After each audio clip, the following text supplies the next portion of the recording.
सिंधी अदबी संगत शाह उडेरो लाल स्टेशन पारा ढगे वारो तारीखी लोगो हटाइण कानून जड़ी कटाई वाले अमल खिलाफ हाजी गुलाम हैदर खासकेली आजिज छुट्टो एजाज मुड़ो सैफुल्ला सोलंगी अरशद हकड़ो की अगवाणी में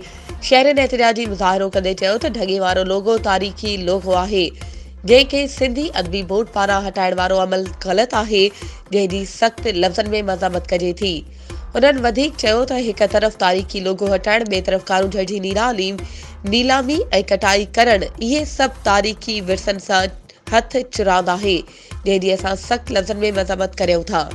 शहरनि ऐं शाइर हुकूमत खां मुतालबो कयो त सिंधी अदबी बोर्ड पारां हटायल तारीखी लोगो जल्द बहाल कयो वञे ऐं कानून जड़ जबल सां हथ चुरांद बंदि कई वञे, न त ॿी सूरत में एहतिजाज जो दायरो वधायो वेंदो। वधीक ख़बरुनि ऐं अपडेट्स जे लाइ असांजे चैनल खे सब्सक्राइब कयो ऐं हा बेल आइकन खे प्रेस करणु न विसारिजो त जीअं असांजी हर नई अचण वारी वीडियो तव्हां ताईं पहुची